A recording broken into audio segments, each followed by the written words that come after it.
We use an F3 configuration by default, which means the terminal or conduit box entry point is on the top of the motor. In this tutorial, we will show you how to add our F1 or F2 conduit box for cable entry on the left or right-hand side of the unit. Remember to always adhere to all safety and electrical codes and regulations before working on electric machines. Step 1 of this process is to disengage any input power first, then remove the terminal box power cover. By doing so, we expose the main power block that will be used later on to mount the provided pigtails to. For this step, you will need either a Phillips screwdriver or an 8mm socket head. In total, you need to remove 9 or 10 M5 screws, 9 for 20 horsepower and below, 10 for above 20 horsepower. These 9 or 10 screws are on the power cover, or in other words, the larger cover without clear plastic for the LED fault lights. Once the cover is off, remove the plastic debris cover above the power components. Next, you will need to remove one of the panels covering a mounting point for the conduit box. In this video, we are mounting it in an F1 configuration, so we remove the panel on the left side when viewing from the shaft end. If you are mounting in the F2 position, remove the panel on the right side when viewing from the shaft end. In total, there are 4 bolts to remove and leave the black gasket for now. If the black gasket comes off, just hang on to it and insert the pigtails through the 4 holes later. It makes it easier if you fasten the mounting bracket to the tubing portion of the assembly before moving forward. Insert the M6 screw into the hole located beneath the bottom end of the tubing and tighten slightly. Then, push the open-ended slot of the bracket underneath the screw you have just slightly tightened.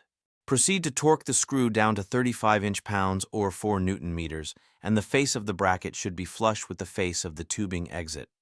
This bracket is used to mount to the motor shell, so it should not be angled. Before the video begins, remove the 2 M6 bolts on the bottom half of the motor shell where the fins are using a 5mm hex key. Then look at the black gasket on the terminal box from step 2. This is where the pigtails enter. You should see 4 holes. Insert each ringed side of the pigtail leads into one of the available 4 holes until all 4 leads and rings are inside of the terminal box.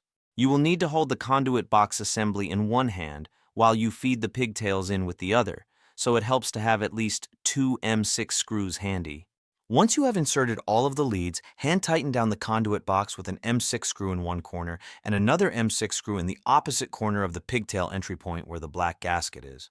This is just to free up your hands before fastening it all down in the next step.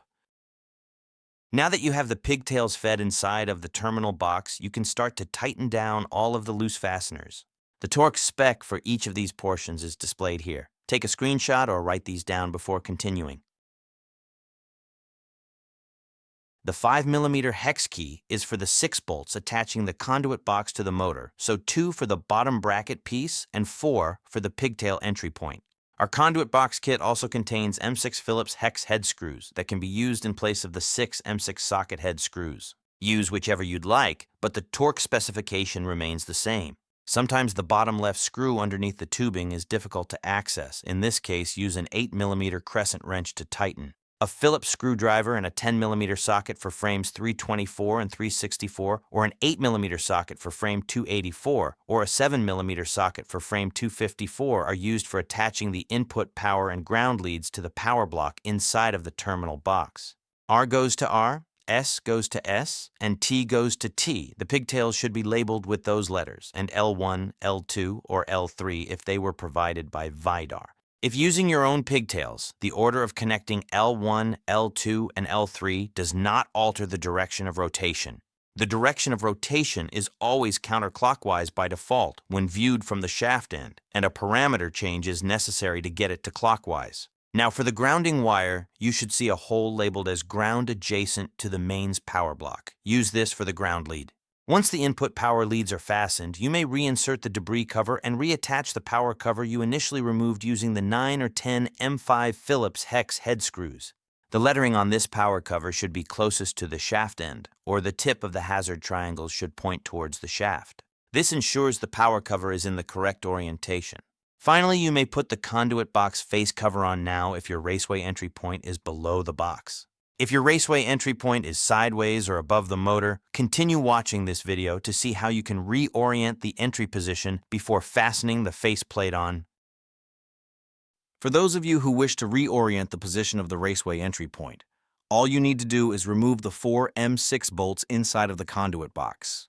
Use a Phillips screwdriver or a 10mm socket to take the 4 bolts off. Now rotate the box to the desired position and reattach those same 4 bolts. Finally, route the 4 input leads through the hole, then attach the faceplate of the conduit box using 4 M6 screws. Remember to always follow all safety regulations, electric codes, and regulatory standards when working on electric machines. We hope this video has helped you install your conduit box modification. As always, if you need our assistance, contact us at our website and we would be happy to assist. You can find things like our service manual, our quick start guide, our operator's manual, and more. Thanks for watching and have a great day.